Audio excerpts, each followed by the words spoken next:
Pessoal, não vamos esquecer de acionar o sino.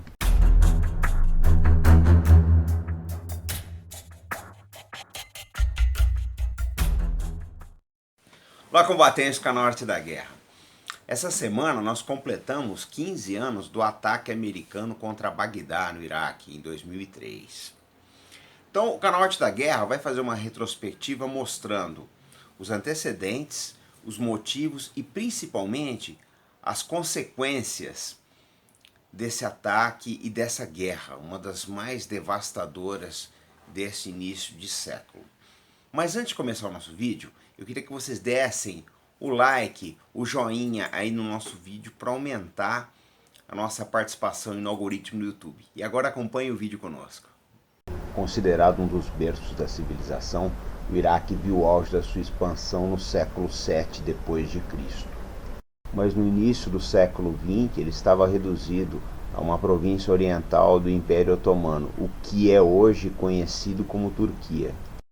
A derrota dos turcos na Primeira Guerra Mundial em 1918 vai encontrar o Iraque ocupado por 420 mil militares e administradores britânicos. Os ingleses enfrentaram diversas revoltas no Iraque. Uma das mais sérias foi em 1941, em plena Segunda Guerra Mundial. Eles escolhem a minoria sunita para auxiliá-los na administração do país, colocando essa facção em postos chaves da administração. Conforme pode ser observado nesse gráfico aí, que é de 2017, a proporção deve ter mudado muito aí nesses 90 anos.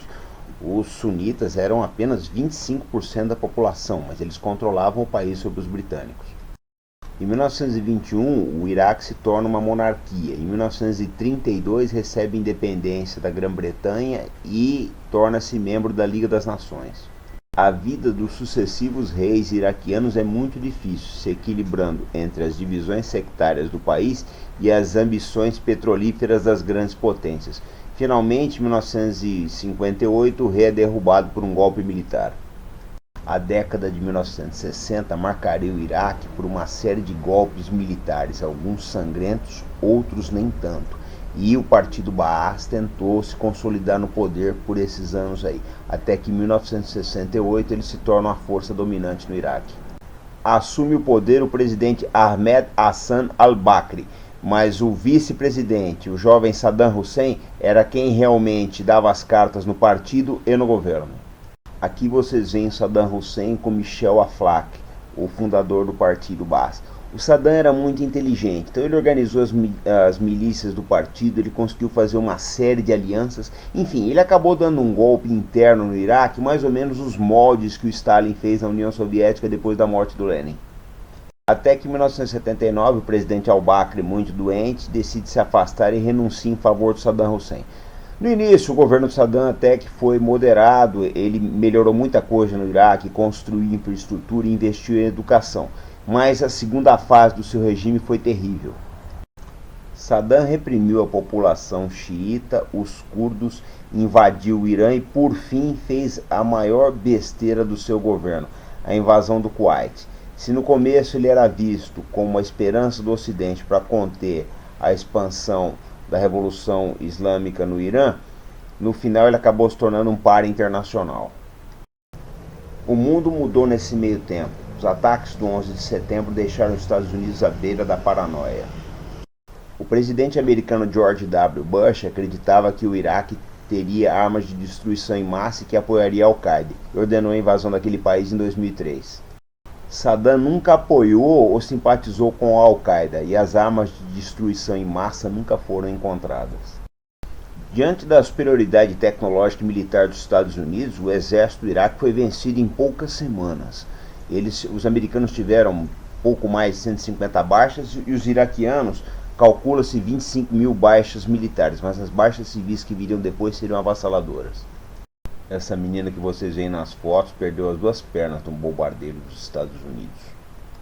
Aí vocês veem um soldado das forças especiais da Polônia que ajudaram na invasão.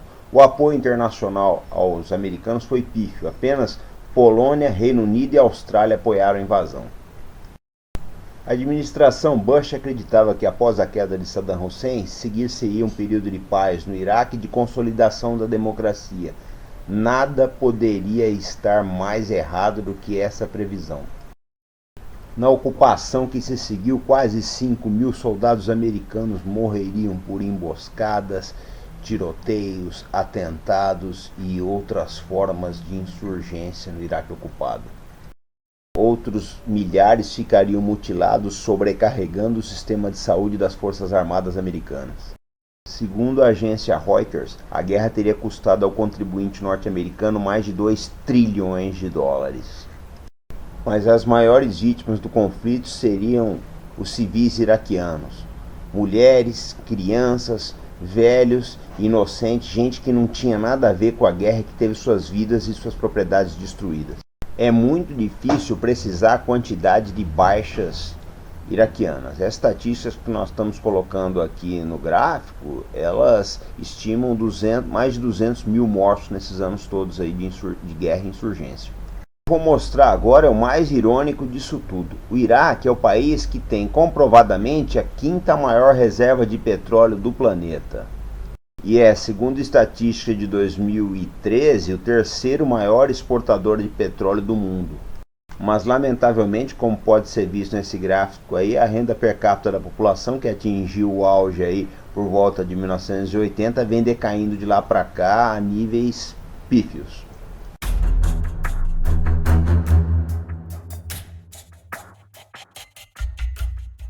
Uma das consequências mais nefastas da invasão do Iraque foi o surgimento do Estado Islâmico. Um dos grandes erros dos americanos foi ter desmobilizado o exército do Saddam Hussein logo após a ocupação do país. Isso é a manchete de um jornal israelense, o Haaretz, que diz que uma boa parte da cúpula do ISIS é formada por alguns dos melhores oficiais do exército Saddam Hussein. Esses militares que trabalharam no exército Saddam, eles ajudaram a conferir ao ISIS mobilidade, treinamento, disciplina, comunicações, logística e todo o aparato que faz com que o exército se torne operacional. Com os oficiais do Saddam, o ISIS conseguiu ir além de um simples grupo terrorista, tornou-se uma força de combate. Mas isso era a crônica da morte anunciada, porque como vocês veem nesse gráfico aí, os sunitas eram mais ou menos 35% da população do país e ocupavam postos chaves no exército. Quando eles ficaram desempregados, era de se supor que eles iam se juntar a alguma organização sunita, que é o caso do Estado Islâmico. Eu vou encerrar com esse filme do Clint Eastwood, o Sniper Americano. Então o que acontece? Esse filme mostra um atirador de elite da Marinha dos Estados Unidos operando no Iraque. E o filme coloca o americano como herói. Mas é uma coisa muito complicada, pessoal. Por quê? Porque a gente não pode nunca esquecer que os Estados Unidos era uma força de ocupação no Iraque. Quando nós começamos a olhar, né, um exército de ocupação como o herói, nós estamos desvirtuando, na verdade, tudo que está acontecendo. Porque o problema do Iraque é um problema político. Saddam Hussein era um ditador sanguinário, todo mundo sabe disso, mas era uma solução política interna do Iraque. Quando os Estados Unidos entraram ali, eles tiraram essa ordem interna que os iraquianos tinham e não conseguiram colocar nenhuma outra no lugar. Deu no que deu. Então essa invasão, ela mostra uma coisa: não dá para ficar interferindo no país dos outros. Cada país, por problemas que tenha, ele tem os seus arranjos internos. Esses problemas que o país tem são frutos das próprias contradições locais. Pessoal, vamos acessar a Guia Comunidades, que todo dia tem novidades ali, ok? Bom, pessoal, o vídeo de hoje, ele encerra muitos ensinamentos para nós brasileiros, né? Vocês tiveram a oportunidade de ver como o Iraque é um país rico, né? O país é rico, o povo não. Isso prova que a existência de uma grande riqueza natural, no caso o petróleo, não é garantia nenhuma de progresso. Pelo contrário, infelizmente, para o Iraque foi motivo apenas para infortúnio. O grande ativo de um país é a harmonia, a convivência entre seu povo e principalmente o investimento em educação. Então, essa primeira parte nós temos. O brasileiro, com todos os problemas que ele tem, ele é harmônico, ele consegue conviver. Agora nós temos que investir em educação e principalmente eu faço um apelo aqui às nossas lideranças para que encontrem o consenso, tá? Encontrem uma saída, deixem um pouco de lado as divisões partidárias e busquem mais o interesse nacional, o interesse público, que é a coisa mais importante. E eu vou passar aqui um pequeno sabão na imprensa. Eu tenho visto aí uma certa cobrança pelo esclarecimento de certos crimes políticos que aconteceram recentemente. Mas eu vou lembrar que o assassinato do Celso Daniel já tem alguns anos e ninguém está cobrando esclarecimento. Tá? Do Celso Daniel, do Toninho do PT. Então, pau que dá em Chico, dá em Francisco também, pessoal. Vamos cobrar o esclarecimento desses crimes aí, que eu acho que eles jogariam muita luz no cenário político do Brasil. É preciso tirar esqueletos do armário para a gente poder avançar. Então esse foi o nosso vídeo de hoje, pessoal. Não esqueça de dar o like, tá? O canal tá voltando essa semana com muitas novidades. Vocês podem ter certeza que abril vai ser o mês aí que nós estamos com muitas ideias novas aí, tá? Trazendo para o assinante, de maneira que nós vamos procurar sempre elevar o nível do debate, tá? E prestigiar vocês com grandes apresentações. Então até o nosso próximo vídeo. Não vamos esquecer nunca de ter fé no Brasil. Esse aqui é um canal de compromisso. Até!